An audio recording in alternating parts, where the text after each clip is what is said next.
வணக்கம். இன்னைக்கு நாம ஒரு ரொம்ப வித்தியாசமான ஆழமான அலசல பார்க்க போறோம். உங்க சிந்தனையையே முழுமையா புரட்டி போடக்கூடிய ஒரு தலைப்பு இது.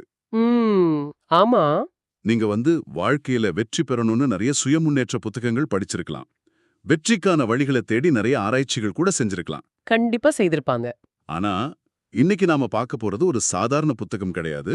ஷரோன் லெக்டர் அவங்களோட குறிப்புகளோட வெளியான நெப்போலியன் ஹில் எழுதின அவுட்விட்டிங் தி டெவில், அதாவது சாத்தானை வெல்வது அப்படிங்கிற புத்தகத்தோட மூலக்கட்டுரைகளை தான் நாம் இன்னைக்கு ஆழமா அலச போறோம். ரொம்ப சுவாரஸ்யமான ஒரு தேர்வு இது. ஆமா, இந்த ஆழமான அலசலோட முக்கிய நோக்கம் என்னன்னா, மனிதர்களோட மனத பயம் எப்படி ஆக்கிரமிக்குது அப்படிங்கிறதையும், நமக்குள் தூங்கிக் கொண்டிருக்கும் அந்த மற்றொரு சுயத்தை தட்டி எழுப்பி எப்படி உண்மையான சுதந்திரத்தையும் வெற்றியையும் வசப்படுத்துவது அப்படிங்கிறதையும் தெரிஞ்சுக்கிறது தான். சரி, இதை விரிவாக பார்ப்போம். இருக்கு. ம் நெப்போலியன் ஹில் எழுதின திங்க் அண்ட் க்ரோ ரிச் புத்தகம் உலகம் முழுவதும் எவ்வளவு பெரிய தாக்கத்தை ஏற்படுத்துச்சுன்னு உங்களுக்கு தெரிஞ்சிருக்கும். ஆனா இந்த அவுட்விட்டிங் த டெவில் புத்தகம் 1938லேயே, அதாவது இரண்டாம் உலகப் போர் தொடங்குவதற்கு சற்று முன்பு எழுதப்பட்டு விட்டது. ஓ, அப்படியா? ஆமா. ஆனா சுமார் 72 வருஷமா இது உலகத்தோட பார்வைக்கே வரல. ஹில்லோட மனைவியான அன்னிலு இந்த கையெழுத்து பிரதியை யாருக்கும் தெரியாம மிக கவனமா மறைச்சு வச்சிருந்தாங்க. அவங்க அப்படி மறைச்சு வச்சதுக்கான காரணத்தை அலசும்போது தான் ஹில்லோட தைரியம் நமக்கு தெரியுது. வெறுமனே ஏதோ ஒரு தத்துவத்தை அவர் எழுதிரல. உண்மைதான். அந்த காலகட்டத்துல சமூகத்தோட ஆலிடேரா இருந்த கல்வி நிலையங்கள், அப்புறம் மதம் சார்ந்த அமைப்புகள் மேல மிக கடுமையான நேரடியான விமர்சனங்கள் அவர் வச்சிருந்தார். மனிதர்களை சுயமாக சிந்திக்க விடாம சிறு வயதிலிருந்தே இந்த அமைப்புகள் எப்படி நுட்பமா பயத்தை விதைக்கின்றன அப்படிங்கறத அவர் அப்பட்டமா எழுதியிருந்தார். கரெக்ட். 1930கள்ல இப்படிப்பட்ட ஒரு புத்தகத்தை வெளியிடுவது பெரும் சர்ச்சையை உருவாக்கும். ஹில்லோட உயிருக்கோ அல்லது அவருடைய மற்ற புத்தகங்களோட விற்பனைக்கோ கூட பெரிய ஆபத்து வரலாம்னு அவரோட மனைவி பயந்தாங்க. அதனாலதான் 2011ஆம் ஆண்டு வரைக்கும் இந்த உண்மைகள் ஒரு பெட்டகத்திற்குள்ளேயே பூட்டி வைக்கப்பட்டிருந்தது. சரியா சொன்னீங்க. ஒரு சமூகம் எதை நம்புதோ அதையே கேள்வி கேட்கும்போதுதான் உண்மையான விழிப்புணர்வு ஆரம்பிக்கிறது. அந்த விழிப்புணர்வை நோக்கிதான் ஹில் தன்னுடைய பயணத்தை தொடங்கினார். ஆமா. அந்த பயணத்தோட தொடக்க புள்ளி ரொம்ப சுவாரஸ்யமானது. உலக புகழ்பெற்ற தொழிலதிபர் ஆண்ட்ரூ கார்னெகி நெப்போலியன் ஹில்லிற்கு ஒரு மாபெரும் சவாலை அளிக்கிறார். ஒரு மிகப்பெரிய சவால் அது. ஆமா, அதாவது மனிதர்களோட வெற்றி மற்றும் தோல்விக்கான உண்மையான காரணங்களை நீ ஆராய்ச்சி செய்ய வேண்டும். இதற்கு குறைந்தது 20 ஆண்டுகள் ஆகும். ஆனா இந்த 20 வருட உழைப்பிற்கு உனக்கு எந்த ஊதியமும் வழங்கப்பட மாட்டாது. உனக்கு சம்மதமா அப்படின்னு கேக்குறாரு. எந்த ஒரு சாதாரண மனிதரா இருந்தாலும் 20 வருஷங்களுக்கு எந்த உத்தரவாதமும் இல்லாம உழைக்க தயங்கியிருப்பாங்க. ஆனா ஹில் அந்த சவாலை ஏற்றுக்கொண்டார். அதுதான் அவரோட சிறப்பு. அந்த சவாலோட முடிவு தான் அந்த ஒட்டுமொத்த ஆராய்ச்சியிலுமே என்னை ரொம்ப ஈர்த்த விஷயம். பொதுவா வெற்றி பெற்றவங்களை பார்த்து அவங்க என்ன செஞ்சாங்க அப்படின்னு ஆராய்வது தான் வழக்கம். ஆமா, அதுதான் இயல்பு. ஹில் தாமஸ் எடிசன், ஹென்ரி ஃபோர்டு போன்ற 500 வெற்றியாளர்களை பேட்டி கண்டார் அப்படிங்கிறது நமக்கு தெரியும். ஆனா அதை விட மிக முக்கியமான ஒரு விஷயத்தை அவர் செஞ்சார். என்ன செஞ்சாரு? அவர் 25,000த்திற்கும் மேற்பட்ட தோல்வியடைந்த மனிதர்களையும் சந்திச்சு ஆழமா ஆராய்ந்தார். 25,000 பேரு, இது சாதாரண விஷயம் இல்லையே. கண்டிப்பா இல்ல. வெற்றியாளர்கள்கிட்ட இருந்து நாம கத்துக்கிறத விட தோல்வியடைந்த இந்த மனிதர்கள்கிட்ட இருந்து வாழ்க்கையில எதை செய்யக்கூடாது அப்படிங்கறத ஹில் மிக தெளிவா கத்துக்கிட்டாரு. வெற்றியோட ரகசியத்தை விட தோல்வியோட உளவியல அவர் அக்குவேறு ஆணிவேரா பிரிச்சு மேய்ஞ்சாரு. இத ஒரு பரந்த கண்ணோட்டத்துல பார்த்தா மனித இயல்பு பற்றிய ஒரு மாபெரும் உண்மை நமக்கு விளங்கும். அது என்ன உண்மை? மனிதர்கள் தங்களோட அன்றாட சாதாரண வாழ்க்கையில தங்களோட முழு திறனையும் ஒருபோதும் பயன்படுத்துவதே இல்ல. அவங்க ஒரு சௌகரியமான வட்டத்துக்குள்ள பழக்க வழக்கங்களோட பிடியில சிக்கி கிடக்குறாங்க. ஆனா அசாதாரணமான நெருக்கடிகளையும் தங்களை உலுக்கி எடுக்கும் தற்காலிக தோல்விகளையும் அவங்க சந்திக்கும் பொழுதுதான் தங்களோட பிடிவாதமான, தங்களை முடக்கி போடும் பழக்கங்களை உடைத்தெறிந்து விட்டு புதிதா சிந்திச்சு செயல்பட தொடங்குறாங்க. அதாவது ஒரு பெரிய கஷ்டம் வரும்போது. சரியா சொன்னீங்க.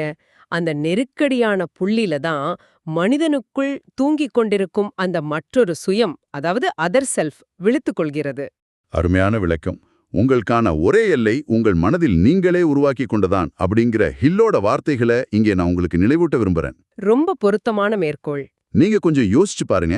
நம்ம ஒவ்வொருவரும் நமக்குள் ஒரு கண்ணுக்கு தெரியாத எல்லையை வகுத்துக்கிட்டு நம்மால் இவ்வளவுதான் முடியும் அப்படின்னு நமக்கு நாமே ஒரு சிறையை உருவாக்கிக் கொள்கிறோம். ஆமா, அது ஒரு மாயை எல்லை. ஆனா ஒரு மிகப்பெரிய நெருக்கடி வரும்போது நம்ம கற்பனை கூட செஞ்சிருக்க முடியாத ஒரு அபாரமான ஆற்றலை வெளிப்படுத்துவோம். அதுதான் நம்முடைய நிஜமான சுயம். அப்படியென்றால் சாதாரண நேரங்கள்ல நம்மை அந்த முடக்கப்பட்ட நிலைக்குள்ள வச்சிருக்கிறது யார்? அந்த மாய எல்லையை உருவாக்குவது எது?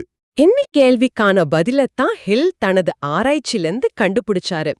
மனித மனதை முடக்கும் அந்த சக்தி எது அப்படிங்கறத விளக்க அவர் ஒரு வித்தியாசமான தத்துவார்த்தமான அணுகுமுறையை கையாள்றாரு. இங்குதான் விஷயம் நிஜமாவே ரொம்ப சுவாரஸ்யமாகுது. நெப்போலியன் ஹில் நேரடியாக சாத்தானே, அதாவது தி டெவிலை நேர்காணல் செய்கிறார். ஆமா, ஒரு நேரடி உரையாடல். ஒரு புலனாய்வு பத்திரிகையாள எப்படி ஒரு குற்றவாளியிடம் குறுக்கு விசாரணை செய்வாரோ அதே போல தனது மனதிற்குள் ஒரு உரையாடலை நிகழ்த்துகிறார். இங்க நாம ஒரு விஷயத்தை மிக தெளிவா புரிஞ்சுக்கணும். அது ரொம்ப முக்கியம். ஒரு முதிர்ச்சியான வாசகராக உங்களுக்கு தெரிஞ்சிருக்கும், ஹில் குறிப்பிடும் சாத்தான் அப்படிங்கிறது ஏதோ புராணங்கள்ல வர்ற கொம்பும் வாளும் வெச்ச உருவம் அல்ல. கண்டிப்பா கிடையாது. அது மனித மூளையில் பயன்படுத்தப்படாமல் இருக்கும் வெற்றிடத்தை ஆக்கிரமிக்கும் ஒரு உளவியல் இருள். சுயமாக சிந்திக்க மறுக்கும் மனங்கள்ல குடிகொள்ளும் ஒரு எதிர்மறை சக்தி. மிக துல்லியமான விளக்கம். அந்த நேர்காணல்ல சாத்தான் ஒரு திமிரான ஒப்புதல் வாக்குமூலம் தர்றான். என்ன சொல்றான்? உலகத்துல 98% மக்களை தான் தான் தம் முழு கட்டுப்பாட்டுல வச்சிருக்கேன் அப்படின்னு மிக தெளிவா சொல்றான். 98%? ஆமா, இந்த 98% அப்படிங்கிற எண்ணை நாம சாதாரணமா கடந்துவிட முடியாது. இது ஒரு மிகப்பெரிய உளவியல் வீழ்ச்சி. எந்த ஆயுதத்தை வச்சு இத்தனை கோடி மக்களை அவங்க கூட அறியாத வண்ணம் அவன் ஆட்டி படைக்கிறான் அப்படின்னு ஹில் கேட்கும்போது சாத்தான் சொல்லும் அந்த ஒற்றை வார்த்தை பயம். பயம்? மனிதர்களோட மனசுல பயம் அப்படிங்கிற ஒற்றை விதைய தூவிவிட்டா போதும் அவன் மூளையோட சிந்திக்கும் திறனை சாத்தான் ஆக்கிரமிச்சிடுவான். கரெக்ட். வறுமை, விமர்சனம், உடல்நலக்குறைவு, அன்பை இழத்தல், முதுமை மற்றும் மரணம் ஆகிய 6 முக்கிய பயங்களை சாத்தான் தன்னுடைய முதன்மை ஆயுதங்களா பயன்படுத்துறான். ஆமா, இந்த 6 தான் மனிதனை முடக்கும் அடிப்படை பயங்கள். அதிலும் குறிப்பா நீங்க பாத்தீங்கன்னா வறுமை மீதான பயம் மற்றும் மரணம் மீதான பயம், இந்த 2ம் தான் சாத்தானோட பிரம்மாஸ்திரங்கள். அது எப்படி வேலை செய்யுதுன்னு கொஞ்சம் சொல்லுங்க. வறுமை பயம் மனிதர்களோட சுயமரியாதையை அழிச்சு அவங்களுக்கு பிடிக்காத வேலைகள்ல பிடிக்காத மனிதர்களுக்கிட்ட அவங்கள அடிமையாக்குது. மரண பயம் அவங்கள எதையும் புதுதா முயற்சிக்க விடாம ஒரு பாதுகாப்பான வட்டத்துக்குள்ளேயே முடக்கி விடுகிறது. இதுல மிக முக்கியமான தந்திரம் என்னன்னா, சாத்தான் இந்த பயத்தை மனிதர்கள் மேல நேரடியாக திணிப்பதே இல்ல. அப்படியா? பின்ன எப்படி அது நடக்குது?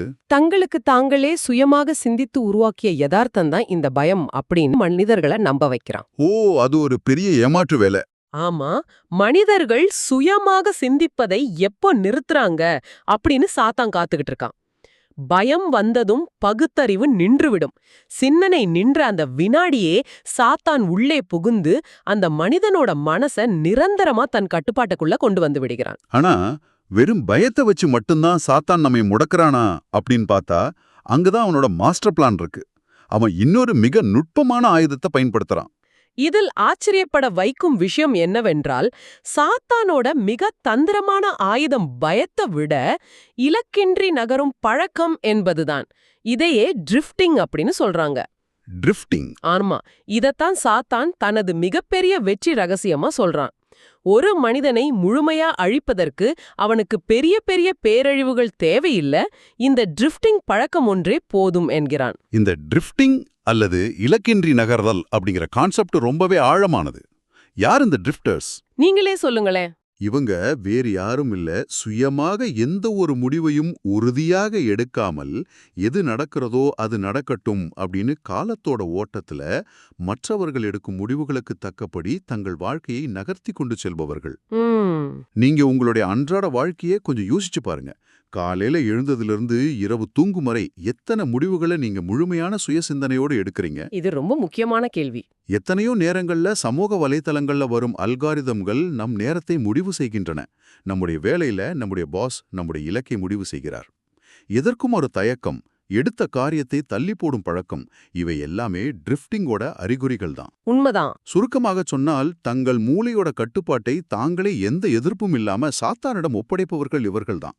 மீதம் இருக்கும் அந்த 2% மக்கள் மட்டும்தான் நான் ட்ரிஃப்டர்ஸ், அதாவது சுயமாக சிந்திப்பவர்கள். இந்த ட்ரிஃப்டிங் எப்படி ஒரு மனிதனை நிரந்தர அடிமையாக்குகிறது அப்படிங்கறத விளக்க இயற்கையோட ஒரு மாபெரும் விதிய சாத்தான் விவரிக்கிறான். அதன் பேர்தான் ஹிப்னாட்டிக் ரிதம். ஹிப்னாட்டிக் ரிதம் இத பத்தி கொஞ்சம் விளக்கமா சொல்லுங்க. இதுதான் இயற்கையோட மிகச் சக்தி வாய்ந்த, அதே சமயம் மிகவும் ஆபத்தான ஒரு விதி. பருவகாலங்கள் எப்படி தவறாம மாறுதோ, கடல் அலைகள் எப்படி ஒரு தாளத்துல வந்து செல்லுதோ, அதே போல இயற்கை ஒவ்வொரு பழக்கத்தையும் ஒரு குறிப்பிட்ட தாளத்திற்குள் கொண்டு வருது. ஓ, ஒரு தாளம் மாதிரி. ஆமா, ஒரு சிலந்தி வலையில ஒரு ஈ சிக்கிக் கொள்கிறது அப்படின்னு வச்சுக்குவோம். அது முதல்ல லேசாக துடிக்கும், ஆனா அது துடிக்க துடிக்க அந்த வலை அதை இன்னும் இறுக்கமாக சுற்றி கொள்ளும் இல்லையா? கண்டிப்பா. அதுபோலதான் இதுவும். ஒருவர் ஒரு தவறான சிந்தனையையோ அல்லது முடிவெடுக்க தயங்கும் சோம்பேறித்தனத்தையோ தொடர்ந்து செஞ்சுக்கிட்டே இருந்தா அந்த ஹிப்னாட்டிக் ரிதம் அதனை ஒரு நிரந்தரமான மாற்ற முடியாத விதியாகவே மாற்றிவிடும். அப்போ அதிலிருந்து மீளவே முடியாதா? அதன் பிறகு அந்த நபர் அதிலிருந்து மீழ்வது ரொம்ப ரொம்ப கடினம். எனவே இதற்கெல்லாம் என்ன அர்த்தம்? நீங்க உங்களையே ஒரு முக்கியமான கேள்வி கேட்டுக்கொள்ள வேண்டும். உங்கள் வாழ்க்கையில் தெளிவான இலக்கில்லாம அடுத்தவர் சொல்வதை கேட்டுக்கிட்டு எந்த முடிவுகளையும் சுயமாக தைரியமாக எடுக்காம அன்றாட வாழ்க்கையில வெறும் கடமைக்கு காலத்தை நகர்த்தி கொண்டிருக்கிறீர்களா? அப்படி இருந்தா பெரிய ஆபத்து. ஆமா, அப்படி இருந்தா நீங்கள் அந்த ஹிப்னாட்டிக் ரிதம் அப்படிங்கிற சிலந்தி வலையில சிக்கிக் கொண்டிருக்கிறீர்கள் அப்படின்னு அர்த்தம். உங்களுடைய ஒவ்வொரு தள்ளி போடுதலும் அந்த வலையை இன்னும் இறுக்கமாக்கிக் கொண்டிருக்கிறது. அப்படி வலையில சிக்கியவர்களை மீட்கவே முடியாதா என்ற கேள்வி இயல்பாகவே எழலாம். ஆமா, அதுக்கான வழி என்ன? நிச்சயமாக முடியும். அதற்கு தற்காலிக தோல்விகள் தான் ஒரே மருந்து. தோல்வியா? ஆமா, நாம் பொதுவா தோல்வி அப்படின்னோனே துவண்டு விடுகிறோம். அது நம்மை முடக்கி விடும், நம் பயணம் முடிந்து விட்டது அப்படின்னு நினைக்கிறோம். அதுதானே மனித இயல்பு. ஆனா ஹிப்னாட்டிக் ரிதம் அப்படிங்கிற மாய வலையை உடைத்து மனிதர்களை அந்த மயக்க நிலையிலிருந்து தட்டி எழுப்பி புதிதாக சிந்திக்க வைக்கும் ஒரு கருவியாக தோல்வி எப்படி செயல்படுகிறது அப்படிங்கிறத நெப்போலியன் ஹில் மிக தெளிவாக விளக்குகிறார். தோல்வி என்பது ஒரு முடிவல்ல, அது ஒரு மாபெரும் வாய்ப்பு. எனக்கு இங்கே தாமஸ் ஆல்வா எடிசனுடைய உதாரணம் தான் ஞாபகம் வருது. சொல்லுங்க. அவர் மின்விளக்கை கண்டுபிடிப்பதற்கு முன்பு 10,000 முறை தோல்வி அடைந்தார். ஆனா அவர் அந்த தோல்விகளை பார்த்து பயந்து தன் ஆராய்ச்சியை நிறுத்தல. அந்த தோல்விகளை எப்படி பல்பு எரியாது அப்படிங்கறத கற்றுக்கொண்டு படிக்கட்டுகளா பார்த்தார். மிகச்சரியான உதாரணம். சாத்தானோட வலையில அவர் சிக்கல. ஏன்னா அவர் ஒரு நான் ட்ரிஃப்டர். அவர் சுயமாக சிந்தித்தார். அவருடைய நோக்கம் மிகவும் தெளிவாக இருந்தது. ஆமா, ஒவ்வொரு தற்காலிக தோல்வியும் ஒவ்வொரு துயரமும் அதற்கிணையான ஒரு நன்மையின் விதையை தன்னுள் ஒளித்து வைத்திருக்கிறது அப்படிங்கிறது தான் இயற்கையின் விதி. அதற்கிணையான ஒரு நன்மையின் விதை. இது ஹில்லோட மிக முக்கியமான கண்டுபிடிப்புகள்ல ஒண்ணு. தோல்வி என்பது நீங்கள் போய்க் கொண்டிருக்கும் பாதை தவறு என்பதை உணர்த்தும் ஒரு எச்சரிக்கை பலகை. அது உங்களை அந்த பாதையிலிருந்து திருப்பி உங்களுடைய மற்றொரு சுயத்தை விழிப்படைய செய்து உங்களை சுயமாக சிந்திக்க வைத்து ஒரு புதிய பயணத்தை தொடங்க வைக்குது. அந்த தோல்வி இல்லை என்றால் அந்த வலையிலிருந்து நீங்கள் தப்பித்திருக்கவே முடியாது.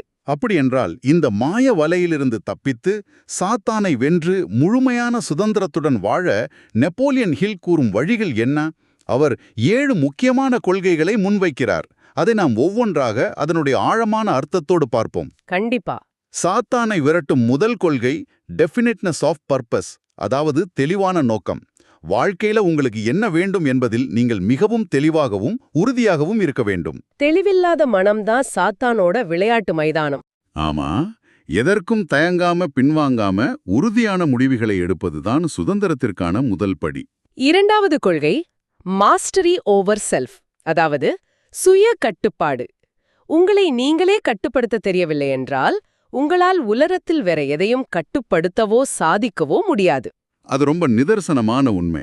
சுய கட்டுப்பாடு என்பது வெறும் கோவத்தை கட்டுப்படுத்துவது மட்டுமல்ல. உங்களுடைய அதீத உற்சாகம், உங்களுடைய பயம், உங்களுடைய ஆசைகள் என அனைத்தையும் சமநிலையில் வைப்பது. துல்லியமான சிந்தனை மற்றும் உங்கள் உணர்ச்சிகளை கட்டுப்படுத்துவது சாத்தானை நுழைய விடாமல் தடுக்கும் மிகப்பெரிய அரண். மூன்றாவது கொள்கை லேர்னிங் ஃப்ரம் அட்வர்சிட்டி, அதாவது துன்பத்திலிருந்து பாடம் கற்பது. நாம் சற்று முன்பு பேசினது போல ஒவ்வொரு தோல்வியிலும் ஒவ்வொரு வழியிலும் உள்ள அந்த நன்மையின் விதையை கண்டுபிடித்து அதிலிருந்து பாடம் கற்றுக்கொள்ள வேண்டும். துன்பம் வரும்போது ஏன் எனக்கு மட்டும் இப்படி நடக்கிறது அப்படின்னு புலம்புபவர்கள் சாத்தானின் பிடிக்குள் எளிதில் சென்று விடுவார்கள். மாறாக இதிலிருந்து நான் என்ன கற்றுக்கொள்ள முடியும் அப்படின்னு சிந்திப்பவர்கள் சுதந்திரத்தை நோக்கி நகர்கிறார்கள். நான்காவது கொள்கை மிக மிக முக்கியமானது, கண்ட்ரோலிங் என்வாயன்மெண்டல் இன்ஃப்ளூயன்ஸ், அதாவது சுற்றுப்புற கட்டுப்பாடு. இது இன்றைய காலகட்டத்திற்கு மிகவும் பொருந்தும். ஆமா, நீங்கள் யாருடன் பழகுகிறீர்கள், எதை பார்க்கிறீர்கள், எதை கேட்கிறீர்கள் என்பதுதான் உங்கள் சிந்தனையை தீர்மானிக்கிறது. நேர்மறையான, சுயமாக சிந்திக்கும், தெளிவான நோக்கம் கொண்ட நபர்களுடன் மட்டுமே பழக வேண்டும். தவறான நபர்களுடனான சேர்க்கை உங்களை அறியாமலேயே உங்களை ஒரு ட்ரிஃப்டராக மாற்றிவிடும். உங்கள் சுற்றுப்புறத்தை நீங்கள் கட்டுப்படுத்தவில்லை என்றால் அது உங்களை கட்டுப்படுத்த தொடங்கிவிடும். 5வது கொள்கை டைம், அதாவது நேரம். நேரம் என்பது ஒரு மாபெரும் பெருக்கி. பெருக்கி அப்படின்னா மல்டிப்ளையர். ஆமா, நீங்கள் நேரத்தை வீணாக்காமல் நேர்மறை பழக்கங்களை உருவாக்கிக் கொண்டால் அந்த ஹிப்னாட்டிக் ரிதம் உங்கள் நேர்மறை பழக்கங்களையே நிரந்தரமாக்கிவிடும். எதிர்மறை எண்ணங்களுக்கு எப்படி ரிதம் செயல்படுகிறதோ அதேபோல உங்களின் உழைப்பிற்கும் நல்ல சிந்தனைகளுக்கும் அதே இயற்கை விதி சாதகமாகச் செயல்படும். நேரத்தை உங்கள் நண்பனாக்கிக் கொள்வது அவசியம். 6வது கொள்கை ஹார்மனி, அதாவது இணக்கம். தெளிவான நோக்கத்துடன் செயல்பட்டு உங்கள் மனதிலும் உடலிலும் உங்களைச் சுற்றியுள்ள சூழ்நிலையிலும் ஒரு இணக்கத்தை, ஒரு அமைதியை உருவாக்குவது. முரண்பாடுகள் நிறைந்த மனம் எளிதில் பயத்திற்கு ஆளாகும். ஆனால் இணக்கமான மனம் தெளிவான முடிவுகளை எடுக்கும். இறுதியாக 7வது கொள்கை காஷன், அதாவது எச்சரிக்கை. எதையும் செய்வதற்கு முன் ஒரு முறைக்கு இருமுறை சிந்தித்து சரியாக திட்டமிட்டு செயல்படுவது. குருட்டுத்தனமான நம்பிக்கையிலோ அல்லது அவசரத்திலோ எடுக்கப்படும் முடிவுகள் ஆபத்தானவை. சாத்தான் எந்த ரூபத்தில் வேண்டுமானாலும் எப்போது வேண்டுமானாலும் உள்ளே நுழையலாம் என்ற விழிப்புணர்வுடன் இருப்பது ரொம்ப முக்கியம். இந்த 7 கொள்கைகளையும் முழுமையாக பின்பற்றும் ஒருவரை உலகத்தோட எந்த ஒரு எதிர்மறை சக்தியாலும் ஆக்கிரமிக்க முடியாது. அவர் தன் வாழ்க்கையோட முழு கட்டுப்பாட்டையும் தன் கைகளில் வைத்திருப்பார். தன் மூளையை முழுமையாக தன் வசம் வைத்திருக்கும் ஒருவரை சாத்தானால் நெருங்கக்கூட முடியாது. ஆமா, நாம் இந்த ஆழமான அலசலோட இறுதி பகுதிக்கு வந்துவிட்டோம். நீங்கள் இப்போது ஒரு விஷயத்தை மிக தெளிவாக புரிந்து கொண்டிருக்க வேண்டும். துன்பம் என்ற நெருப்பை பற்ற வைக்கும் தீக்குச்சிகள் உங்கள் பாக்கெட்டில்தான் உள்ளன. மிக அருமையான வரி இது. உங்களுடைய எதிர்மறை சிந்தனைகள் மூலமாக அதை நீங்கள்தான் பற்ற வைக்கிறீர்கள். ஆனால் அதே சமயம் அந்த நெருப்பை முற்றிலுமாக அணைக்கும் நீரும் உங்களிடமே அளவற்று கிடக்கிறது.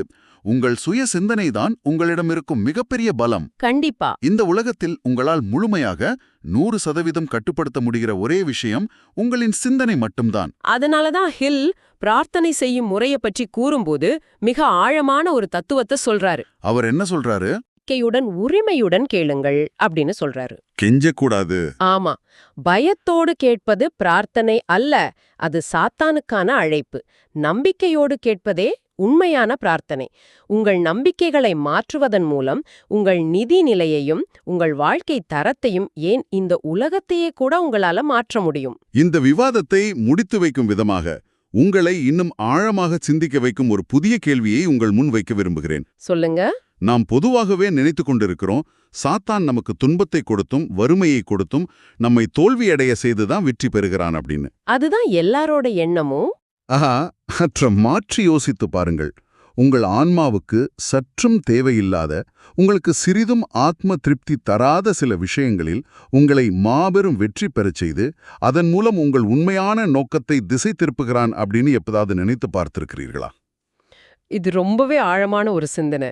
உங்கள் தற்போதைய வெற்றிகள் நிஜமாகவே உங்களுக்கானதா அல்லது சுயமாக சிந்திப்பதிலிருந்து உங்களை தடுக்கும் சாத்தானின் தந்திரமா? இதை கொஞ்சம் ஆழமாக சிந்தித்து பாருங்கள்.